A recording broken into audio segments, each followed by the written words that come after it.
KPK menetapkan Menteri Sosial Juliari Batubara dan 2 pejabat pembuat komitmen Kemensos serta 2 pihak swasta sebagai tersangka kasus dugaan korupsi dana bantuan sosial COVID-19.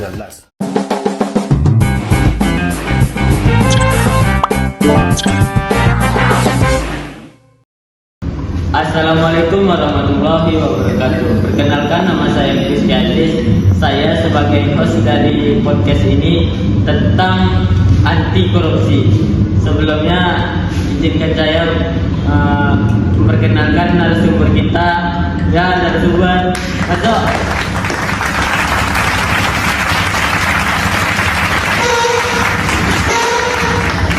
Chat. Aduh. Boleh perkenalan diri dari narasumber kita yang pertama.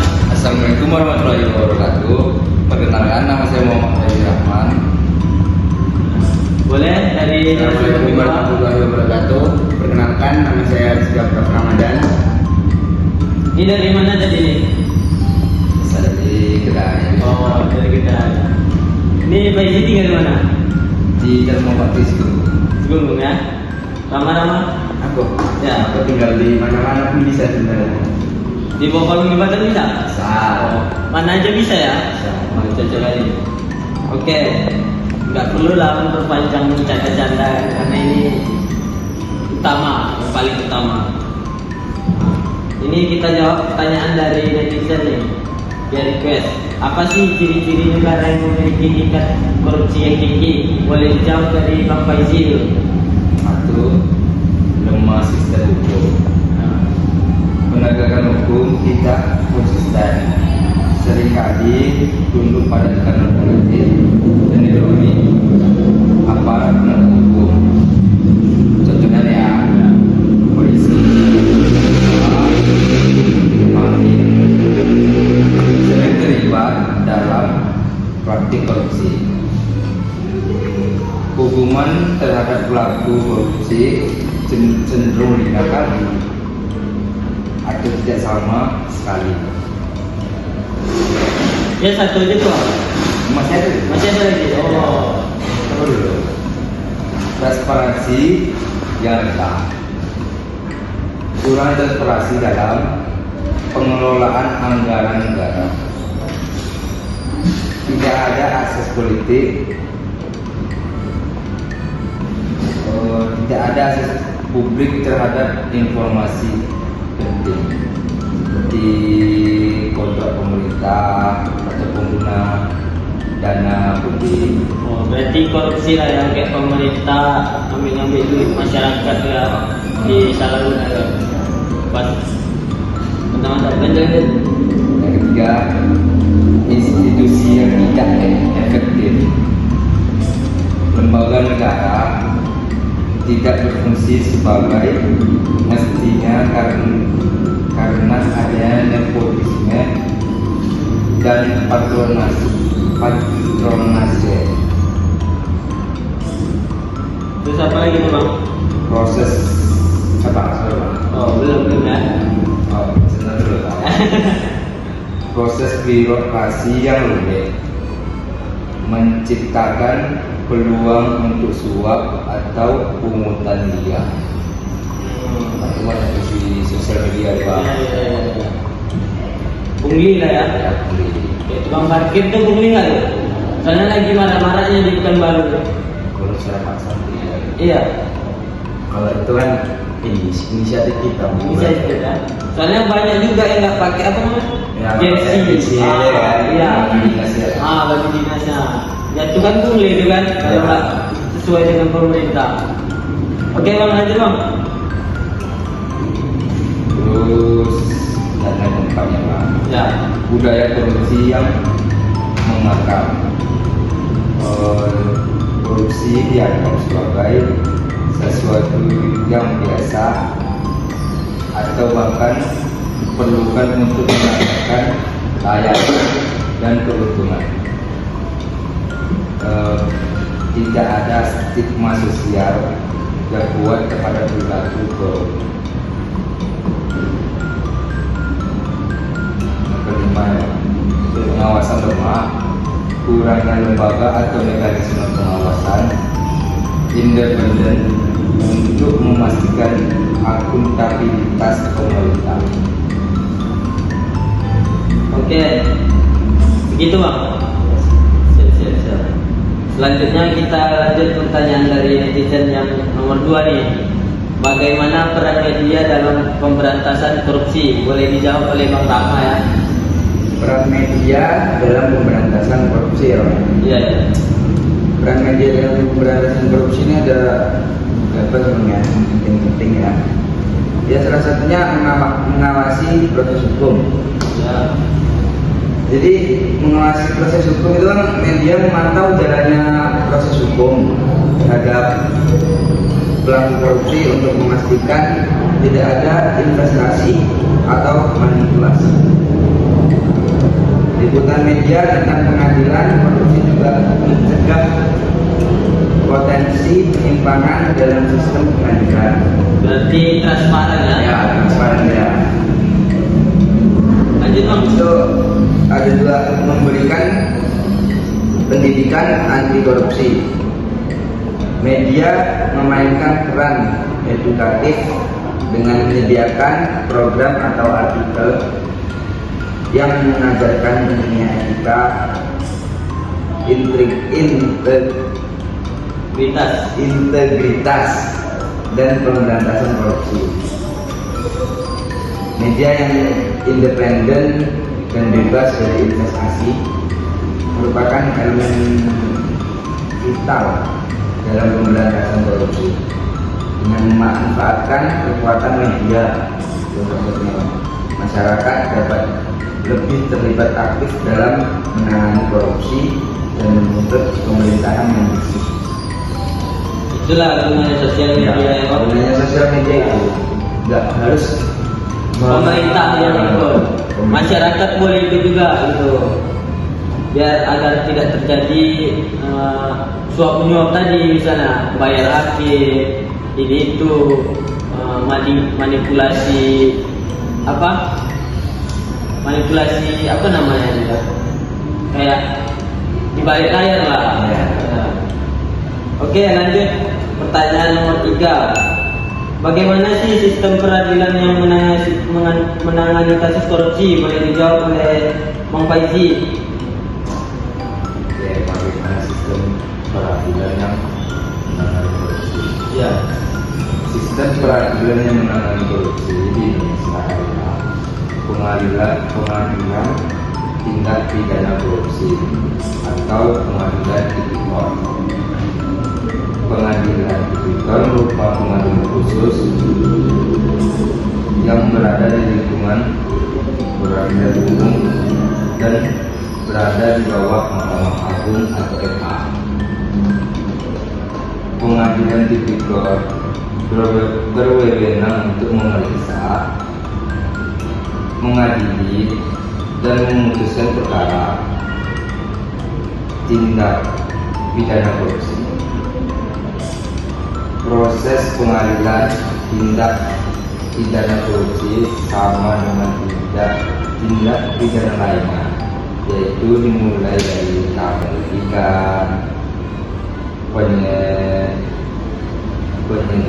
penyelidikan, penuntutan, pemeriksaan, dan sidang pengadilan, tahap pelaksanaan putusan.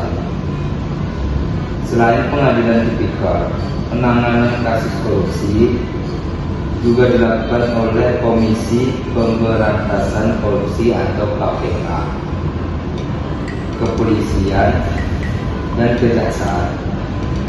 Ketiga lembaga tersebut memiliki wewenang untuk melakukan penyelidikan dan penyelidikan atas tindakan pidana korupsi yang dilaporkan oleh masyarakat. Nah, proses peradilan tindak pidana tadi itu dimulai dari tahap penyelidikan, penyidikan, penuntutan, dan pemeriksaan, sidang pengadilan, dan tahap pelaksanaan putusan. Jadi nggak boleh semena-mena gitu langsung penjarakan saja, boleh ya. Berarti ada tahap-tahapnya sesuai standar operasional lah ya. Oke. keempat nih, upaya pemerintah untuk memberantas korupsi. Boleh dijawab dari Bang Rama dulu. Kalau upaya pemerintah untuk memberantas korupsi ini kan udah ada sih beberapa yang terbentuk ya kan. Ya. Kayak contoh ya membentuk lembaga anti korupsi, penegakan hukum yang tegas, pencegahan melalui transparansi dan digitalisasi, pengawasan ketat terhadap aparatur negara, pelindungan pelapor, kerjasama internasional. Di semua yang sudah ada di Indonesia mungkin ya. Ya. Jadi contohnya lembaga anti korupsi kayak KPK ya? Ya. Komisi Pemberantasan Korupsi. Contohnya itu. Ya. Nah, upaya yang sudah ada itu memerlukan dukungan dari seluruh elemen masyarakat untuk memastikan efektifnya dan membangun budaya anti korupsi. Nah, itu dari kecil nggak boleh kita korupsi. Kalau udah besar makin parah. Itulah kalau sendiri lah ya kan. Oke. Lanjutnya, beli rokok ya. Mas. Hilang lah ya, Gila kan? Mas. Oke, selanjutnya dari pertanyaan nomor 5 nih. Apa sih definisi korupsi, Bang? Oke. Definisi korupsi ini akan dijawab oleh Bang Faizi, boleh Bang? Boleh. Oke, Definisi korupsi ya. Ya. Definisi korupsi yaitu tindakan penyalahgunaan kuasa, jabatan atau wewenang yang dipercayakan keuntungan pribadi atau kelompok tertentu yang biasanya melibatkan manipulasi, penipuan atau penggelapan sumber daya.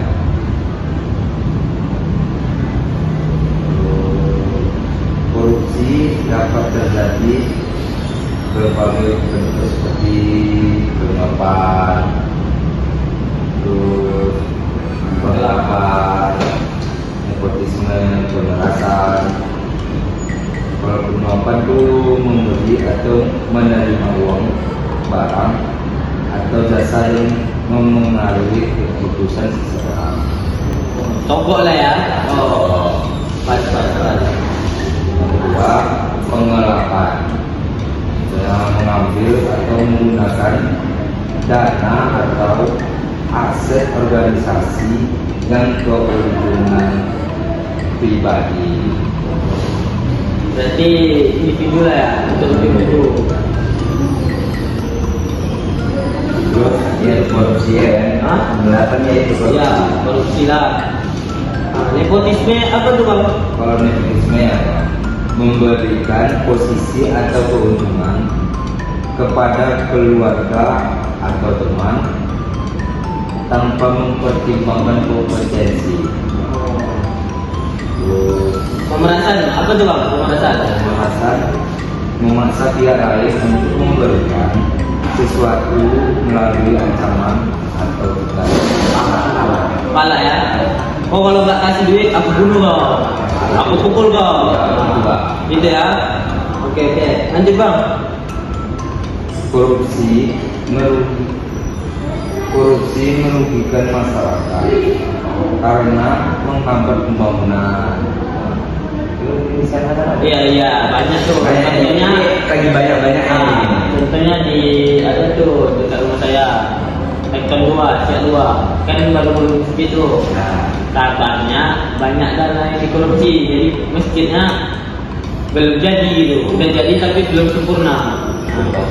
Belum bagus lah. Tapi udah dipakai. Tapi misalnya nih biaya untuk beli batu 10 juta, dibelinya 5 juta dengan kualitas yang rendah. Lanjut.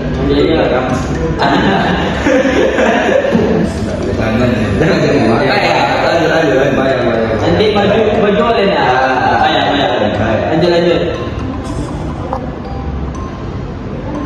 Korupsi merugikan masyarakat karena menghambat pembangunan, menciptakan ketidakadilan dan merusak kepercayaan publik terhadap institusi. Di Indonesia, korupsi didefinisikan dalam Undang-Undang Nomor 31 Tahun 1999, Undang-Undang Nomor 20 Tahun 2001 tentang pemberantasan tindak pidana korupsi. Oke, berarti intinya korupsi itu dapat merugikan negara atau masyarakat ya? Banget ya. Nah, maka itu dari itu teman-teman jangan ada yang korupsi.